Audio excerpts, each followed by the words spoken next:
Assalamualaikum warahmatullahi wabarakatuh. Bismillahirrahmanirrahim.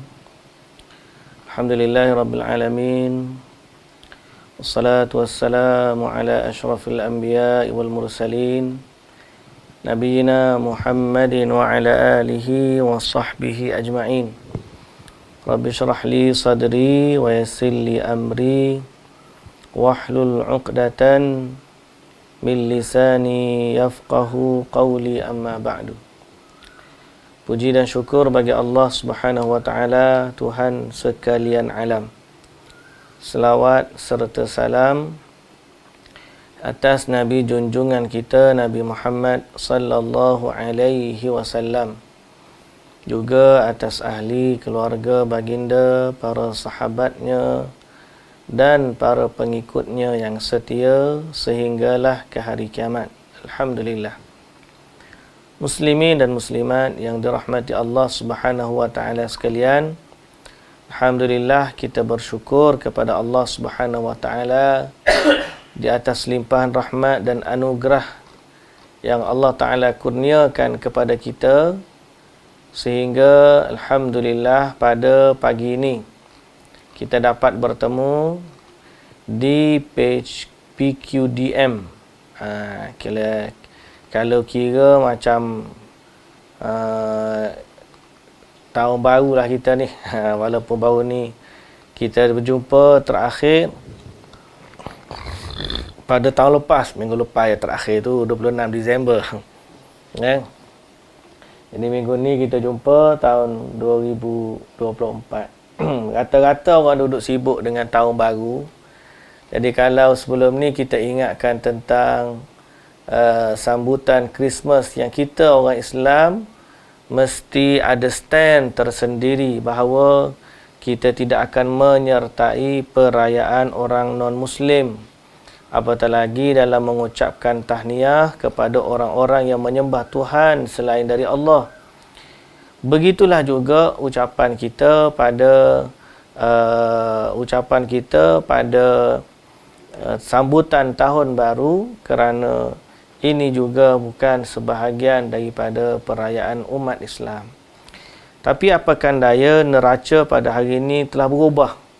Ramai orang-orang Islam tidak lagi melihat keutamaan pada agama mereka.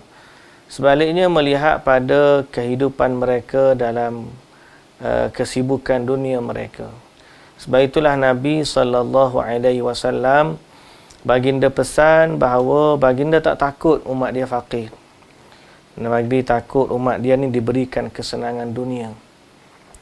Lalu bila kita dapat kesenangan dunia, kita lupa, kita sibuk dengan urusan dunia kita. Dan sebahagiannya suka berhibur, menyanyi, menari, berpesta, buat sambutan. Ini yang menggembirakan mereka. Kita minta kepada Allah agar Allah jadikan hiburan kita dalam soal agama.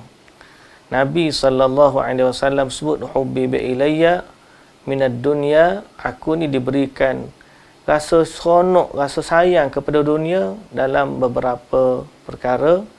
Itulah at-tib, wangian, Nabi sangat suka wangian. Wanita, Nabi suka kepada wanita. Dan waju'ilat qurratu aini fi salah, dijadikan hiburan, penyejuk mataku dalam solat. Jadi kita ni kalau boleh gitulah kita nak, kalau bolehlah kita minta dengan Allah Subhanahu wa taala dengan sebenar-benarnya agar Allah Subhanahu wa taala jadikan kita hiburan kita dalam soal agama. Seronok nak salat, seronok nak puasa, seronok nak baca Quran, seronoklah, seronok. Dan seronok dalam menghidupkan sunnah. Jadi sahabat-sahabat PQDM semua, hari ini kita nak sambung bicara kita dengan tentang sunnah Nabi. Ingat sekali lagi bahawa sunnah ni untuk diamalkan. Sunnah ni adalah contoh, sunnah ni adalah petunjuk daripada Nabi kita SAW untuk kita semua amalkan. Dengannya kita dapat pahala dan melaluinya kita meraih cinta dari Allah Subhanahu wa taala. Semoga Allah mencintai kita dan Allah jadikan kita hati yang mencintai Dia.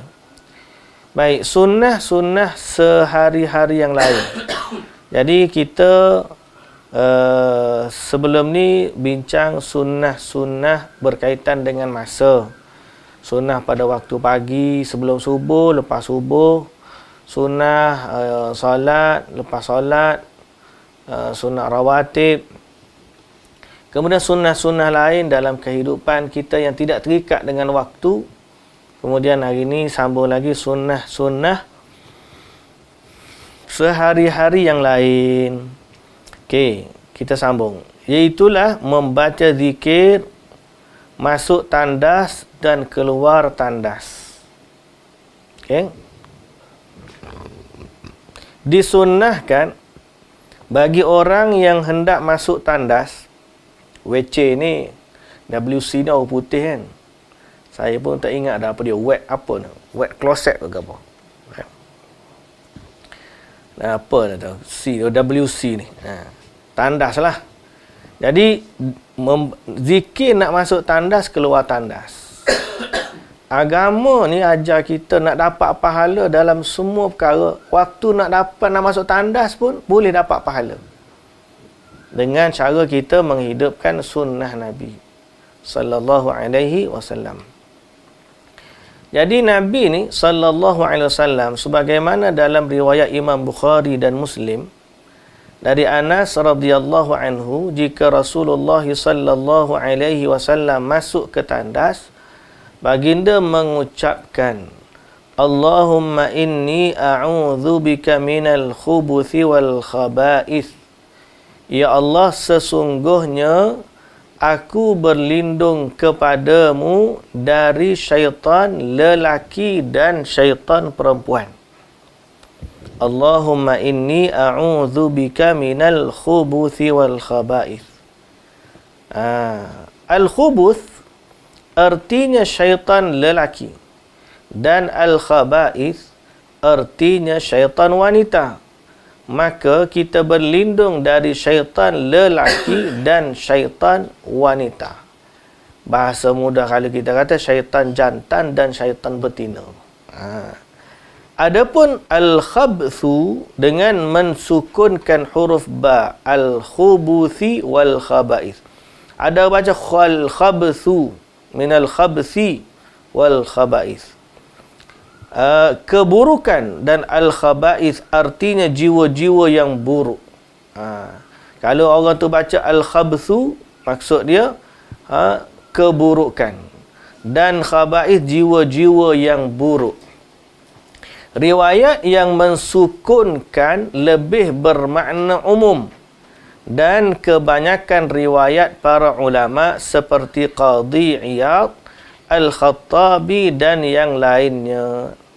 Disunnahkan bagi orang yang keluar tandas mengucapkan zikir yang datang dalam Musnad Ahmad, Sunan Abu Daud dan At-Tirmidzi, dan disahihkan oleh Al-Albani dari Aisyah radhiyallahu anha. Dia berkata, sesungguhnya Nabi sallallahu alaihi wasallam, atau biasanya Nabi sallallahu alaihi wasallam jika keluar tandas mengucapkan ghufranaka.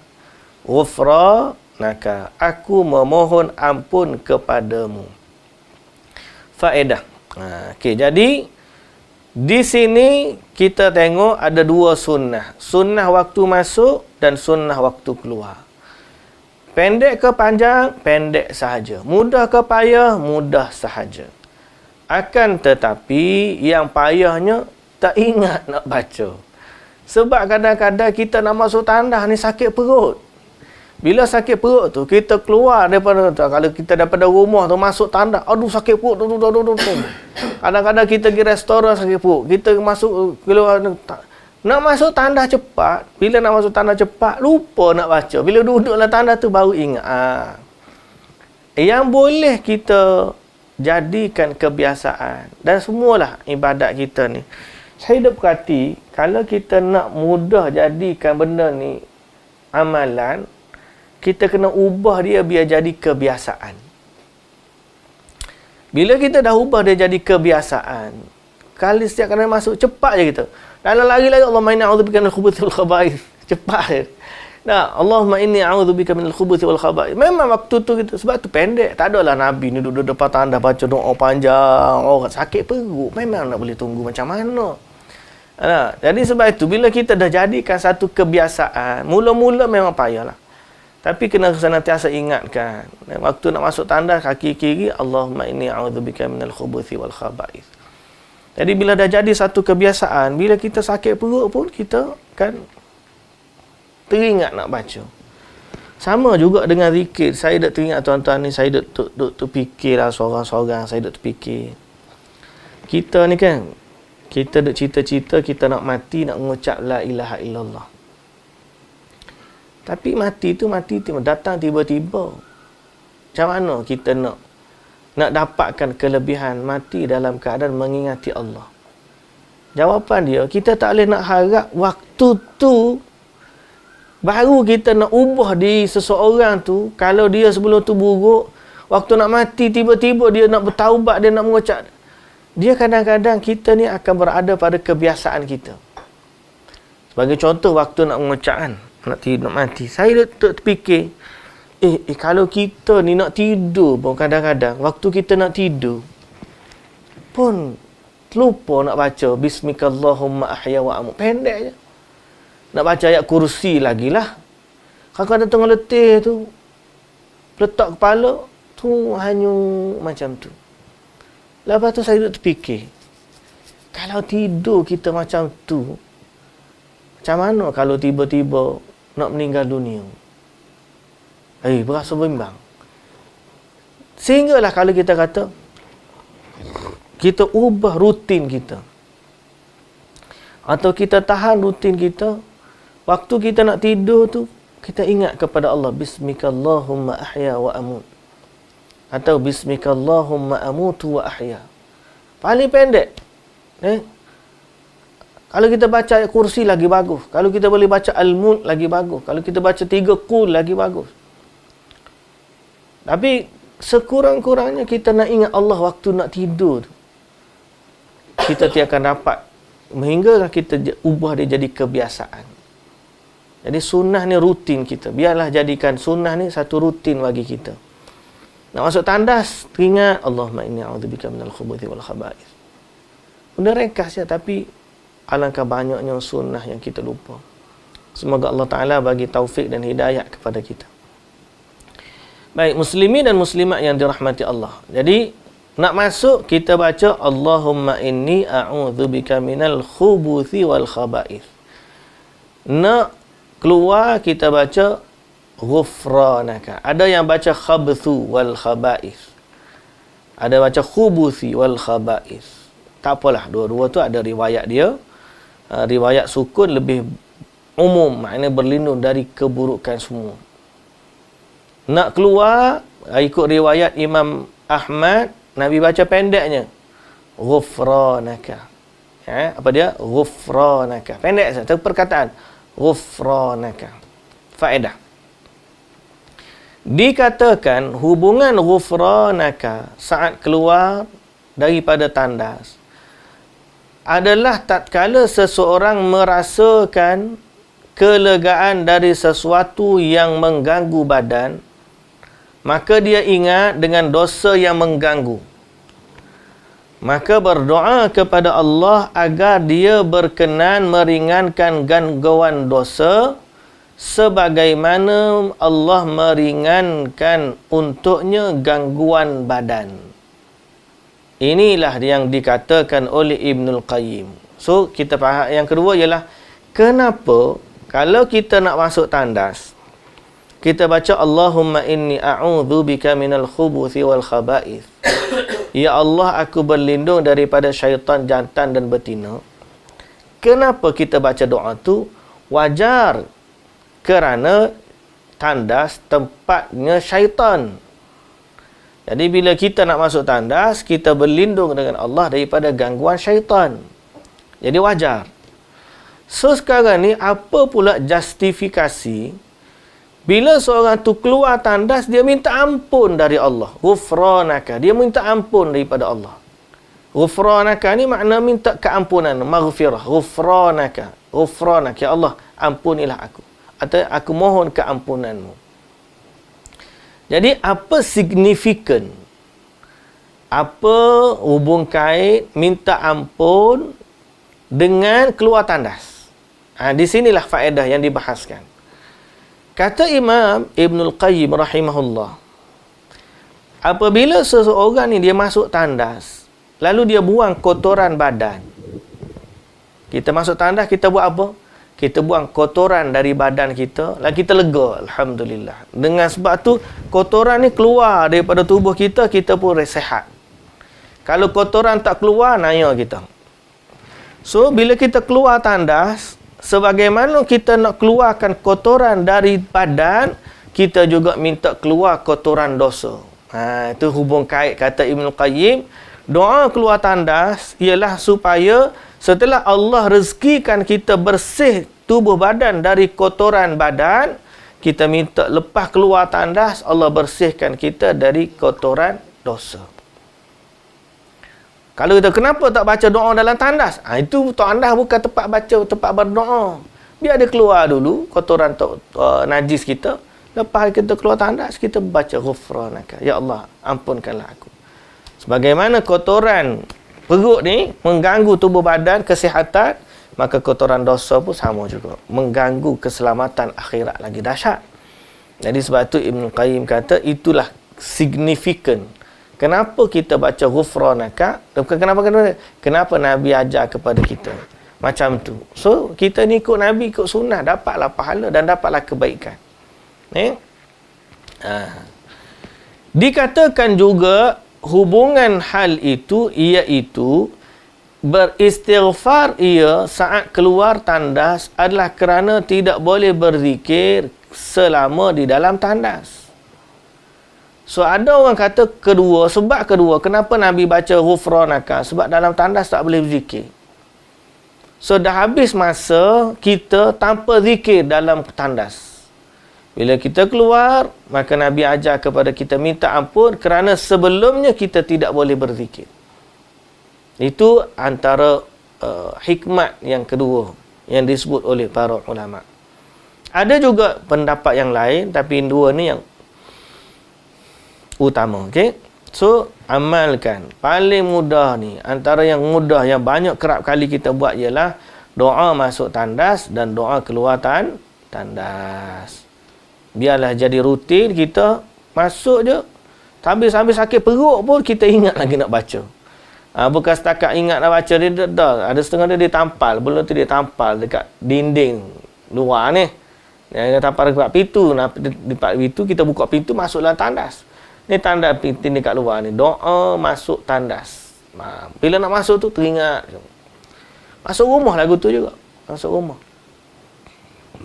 Bila jadikan dia kebiasaan. Baik.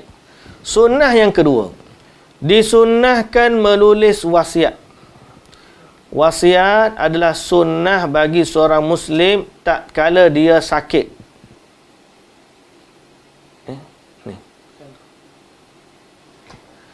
Tak kala dia sakit.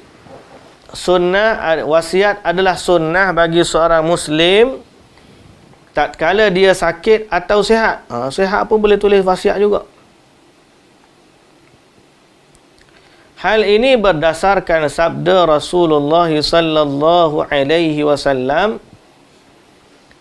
tidak ada hak bagi seorang Muslim yang memiliki sesuatu untuk dia wasiatkan, ia tidur 2 hari melainkan wasiatnya tertulis di sisinya. Melainkan wasiatnya tertulis di sisinya. Penyebutan 2 hari dalam hadis ini bukan bererti pembatasan. Maksud yang dimaksudkan ialah hendaknya tidak berlalu waktu yang sebentar melainkan wasiatnya tertulis di sisinya. Jadi kalau ada orang seseorang yang nak menulis wasiat, dia kena tulislah. Okey, ini wasiat ni termasuklah wasiat pembahagian harta yang dia nak wasiatkan kepada bukan pewarisnya, bukan penerima pusaka. Kalau penerima pusaka tak bagi tulislah wasiat bagi dia, sebab Allah dah bagi dah hak dia siap-siap. Ni kalau ada orang yang dia nak wasiatkan harta dia nak pergi ke tahfiz ke, harta dia nak pergi ke anak yatim ke, ataupun dia ada anak angkat ke, tulis wasiat dia, kemudian simpan. Sama ada lawyer ke tak lawyer ke, nak pakai lawyer ke tak nak pakai lawyer, tu nombor dua. Tapi wasiat tu valid je. Kalau tak pakai lawyer pun dia dah tulis siap-siap wasiat dia.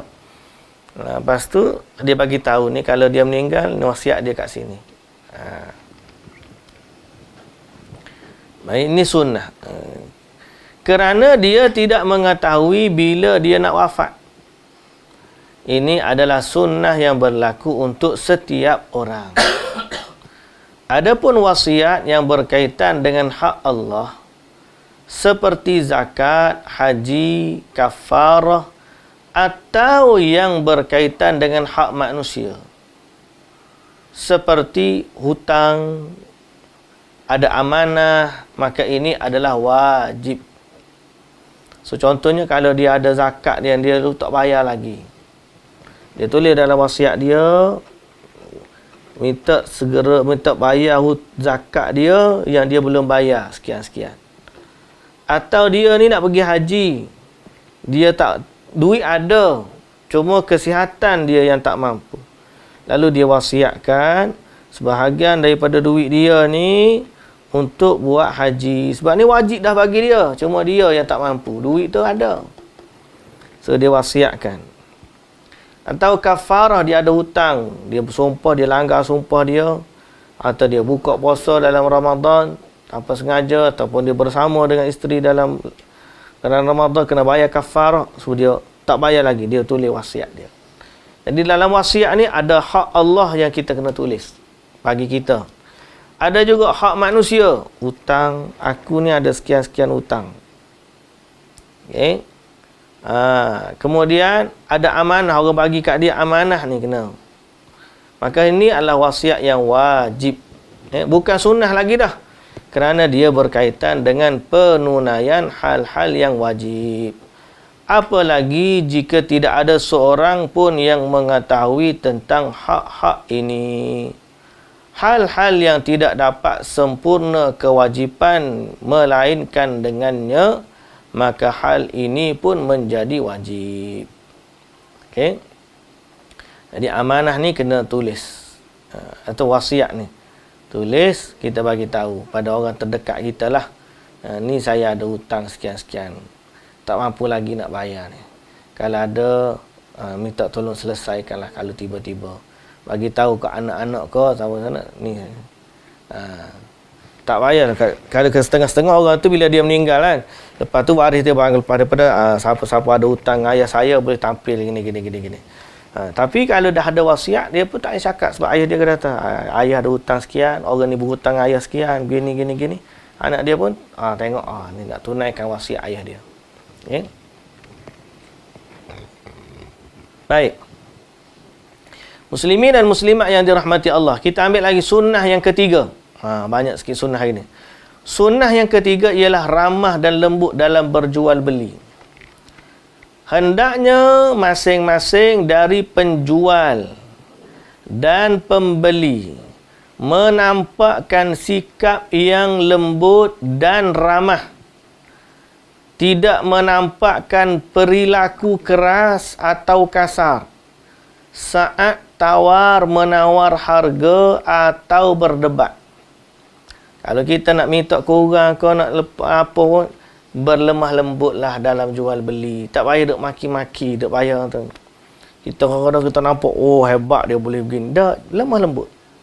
Pembeli hendaknya tidak mengurangi hak penjual dengan meminta untuk menurunkan harga yang tidak dapat dilakukan oleh penjual, atau terus-menerus meminta sesuatu yang akan merugikan penjual. Mentang-mentang kita nak beli, kita tekan kawan tu sampai kawan tu terpaksa jual harga yang memang tak boleh dia nak jual.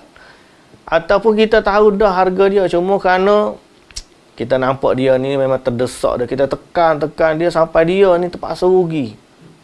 Kerana nak jual juga barang tu, tak apalah, rugi pun rugilah. Kita tekan. Janganlah sampai macam tu. Begitupun penjual, hendaklah dia tidak merugikan pembeli dengan cara meninggikan harga atau yang lainnya. Sebaliknya orang jual, tengok kawan ni nak tekan habis lagi. Pasal orang nak kan. Intinya hendaknya dia berinteraksi penjual dan pembeli dibangunkan di atas keramahan dan kelemah lembutan. Dalilnya, sunnahnya adalah kerana dari Jabir bin Abdullah radhiyallahu anhu, Rasulullah sallallahu alaihi wasallam bersabda, semoga Allah merahmati orang yang ramah ketika menjual, membeli dan ketika menuntut. Ya, Allah merahmati orang yang ramah. Sifat rahmah ni bagus pada semua keadaan. Okay? Nak menjual pun dengan rahmah, nak membeli pun dengan rahmah, dan nak menuntut pun dengan rahmah. Jual beli. Okay? Kita ni kerajaan kita buat tagline rahmah. Dia panggil menu rahmah.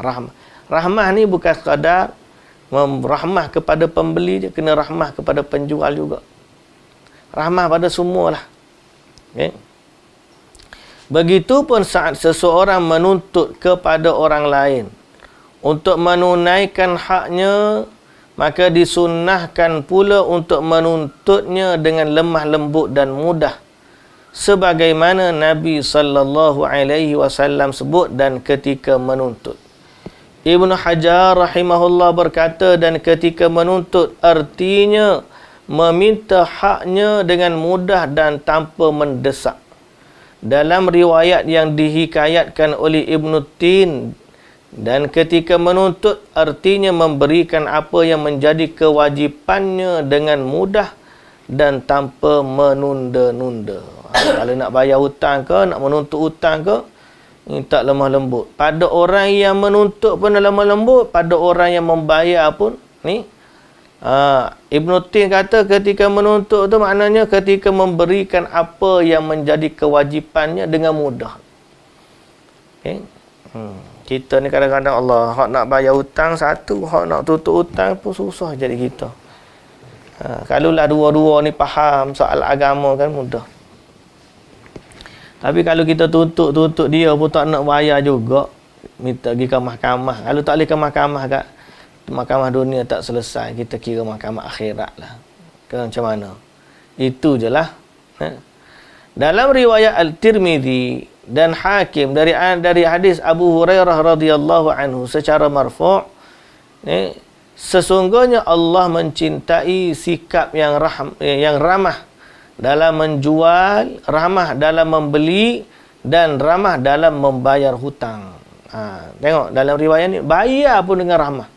Ni dak nak bayar waktu nak minta semua kemai punya ramah waktu nak minta hutang. Waktu nak bayar hutang dia pula yang tak ada ramah. Tak ada ramah. Siapa apa tuan hak tu kena mari pula menuntut dan meminta-minta macam dia pula minta sedekah. Waktu nak berhutang, okey. Dalam riwayat An-Nasa'i dari hadis Uthman radhiyallahu anhu secara marfu', Allah akan memasukkan ke dalam syurga seorang lelaki yang mudah dalam membeli, menjual, membayar dan menuntut. Panjang sikit. Yang bayar hutang pun kena ramah, yang menuntut hutang pun kena ramah. Ramah ni makna lemah lembut lah. Dalam riwayat Imam Ahmad dari hadis Abdullah bin Amr radhiyallahu anhu sepertinya. Yani padanya terdapat anjuran untuk memberi kemudahan dalam bermuamalah, menjunjung tinggi nilai-nilai akhlak, tidak pelit, yakni tidak kedekut, dan anjuran untuk tidak menyulitkan manusia dalam menuntut dan memaafkan mereka. Ini asal ni, asal. Memaafkan mereka. Jadi sekarang ni isunya jual beli tu satu. Kena lemah lembut dalam soal jual beli. Lemah lembut dari sudut menawar dan juga menjual. Disebut dalam buku kita ni, jangan tekan sampai peniaga tu mudarat. Dan jangan tekan pembeli tu sampai dia mudarat. Kita bagi hak dia masing-masing, insya-Allah Allah Ta'ala akan rezekikan kita yang lain. Kemudian dalam hutang, nak memberi hutang, masa tu semua orang senyum manis je. Tiba dalam bab nak bayar hutang. Dalam nak bayar hutang ni, dalam hadis, orang yang tuan bayar, tuannya pengambil hutang, yang orang berhutang ni, dia kena lemah lembut waktu nak bayar tu. Macam mana lemah lembut waktu nak bayar? Sampai waktu bayar. Itu dipanggil lemah lembut, bersifat ramah waktu nak bayar. Okey, sampai waktu bayar. Tuan dia minta ke tak minta ke ada sebagainya, sepatutnya sampai waktu bayar. Kita ni sebahagiannya anggap kalau tuan dia tak minta, tuan tu senang. Ada juga dia mikir macam ni. Allah, tuan dia dah senang, aku tak bayar hutang pun dia bukan susah pun dia boleh hidup. Dia nak banding, dia kena bayar hutang nak tunggu tuan tu susah macam dia susah dulu. Mana boleh? Kamu susah, kamu minta hutang. Dia tu dengan senang dia bagi kat kamu nak tolong kamu. Sekarang ni waktu kamu nak bayar, jangan kamu anggap dia tak berhajat kepada duit. Sebelum ni memang dia tak berhajat dah, tapi dia telah membantu kamu. Dia bagi bantuan kepada kamu. Dia rela duit dia ni dia bagi untuk bantu kamu.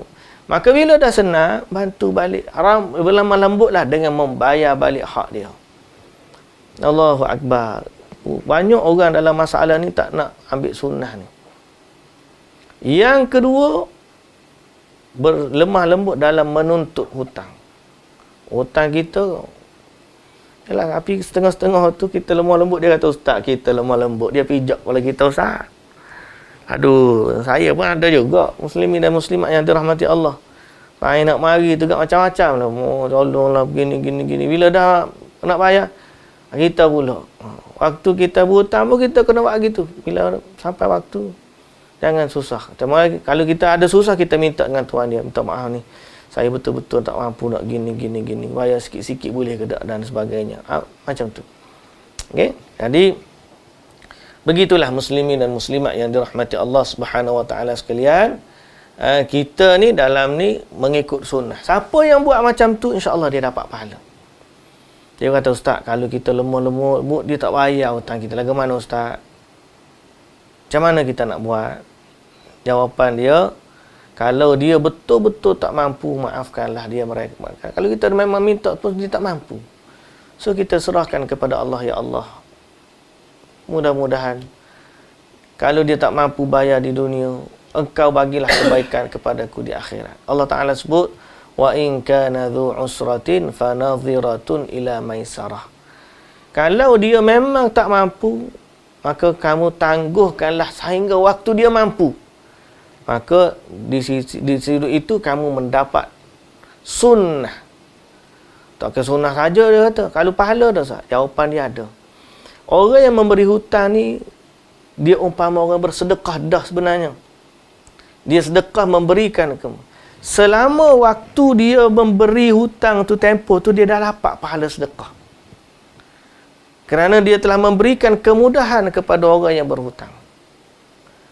Tapi Allah Ta'ala kata lagi, wa in kana dhurratin fanadharatun ila maisarah wa an tasaddaqu khairul lakum in kuntum ta'lamun.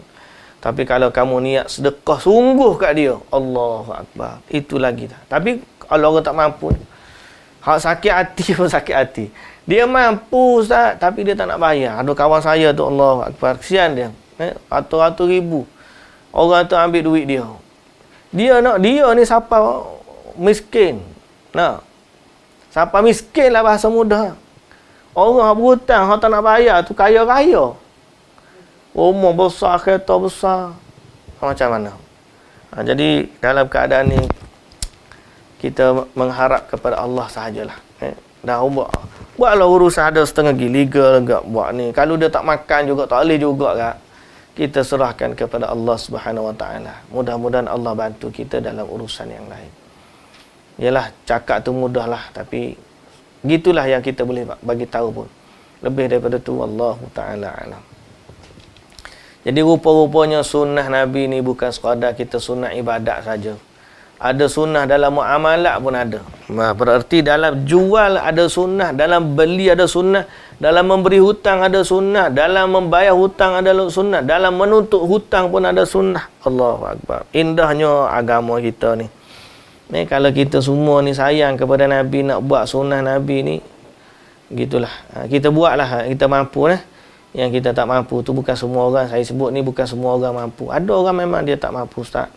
Saya tak boleh lah. Dia buat saya macam ni, itu urusan. Setiap orang ada dia panggil limit dia masing-masing, cara dia masing-masing. Yang kita boleh sebut bahawa inilah sunnah Nabi sallallahu alaihi wasallam. Kalau semua berbicara dan semua bermuamalah cara-cara mengikut sunnah, baguslah kita ni. Baik, muslimin dan muslimat yang dirahmati Allah. Adapun sunnah 2 rakaat selepas wuduk ni, saya ingat kita nak berhenti awal sikit lah pada hari ni. Semoga Allah Subhanahu Wa Taala memberkati kita. Apa yang penting, kita tanam dalam diri kita keazaman untuk kita hidup di atas sunnah Nabi sallallahu alaihi wasallam. Kita dapat 3 sunnah hari ni. Okey, sunnah yang pertama apa dia? Kita dapat sunnah ketika masuk dan keluar tandas. Yang kedua, sunnah menulis wasiat. Dan yang ketiga, sunnah kita dalam jual beli. Sunnah dalam jual beli.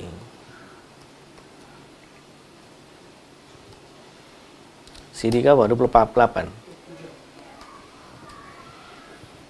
Baik. So, itulah yang dapat kita sebut pada hari ini, muslimin dan muslimat yang dirahmati Allah. Semoga Allah Ta'ala, walaupun sikit-sikit kita cubalah buat amal lah sikit ni kan. Okay, lepas daripada ni kita pergi beli. Kalau ikut sunnah, bayar di supermarket lah. Duduk ya, supermarket. Tak ada kata apa. Okay, senyum mana tepi. Dia kadang-kadang kita ni, kita bayar sunnah bila orang ni datang jual beli kat kita, mari apa tu, penjaja mari. Kadang-kadang kita tekan dia, kita nak halau dengan dia. Patutnya kalau kita tak nak, terima kasih. Terima kasih dek. Apa ni, terima kasih. Di situlah saat kita diuji, nak amal ke tidak sunnah ni. Kadang-kadang kita tengok, orang susah dah kalau kita pergi beli. Sebab tu kata kalau pergi beli pasar lah, janganlah ada tawar kesiakan makcik-makcik tu. Patutnya kita bayar lebih daripada tu. Sebab dia tu je, makcik-makcik tu. Memang kita boleh tu, tawar dia pun tak adalah harga mahal sangat sebenarnya. Cuma orang kita terjadi macam kalau pergi bayar di pasar supermarket, apa tu, tak tahu lah kalau pergi pasar orang miskin ni, tekan dia, kuat dia tekan. Allah, kesian orang. Pagi ni saya tulis dalam status kita, kadang kita ni macam bak boykot kan. Kita nak boykot benda-benda. Ada isu-isu agama yang kita kena tu, soal jual beli macam ni sunnah ni. Nak boykot satu company, satu franchise sebab hanya dia bayar royalty, pekerjanya Islam, makanannya halal dan sebagainya. Ada satu lagi perkara, makanan dia halal, kedai dia halal, orang tempat tak, tapi dia jual arak. Dia jual arak ni, cashier pun kena bayar transaksi, jual arak lagi. Kita tak boykot, kita tak sama. Jadi inilah kata jual beli, sunnah dan jual beli ni kena panduan agama. Saya kata patutnya kena boykot ni rangkaian serba neka yang jual arak.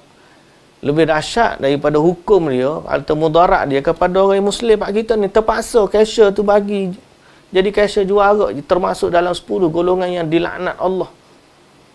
Setakat makan dalam kedai-kedai makanan segera, KFC pun ada bayar rangkaian royalty juga.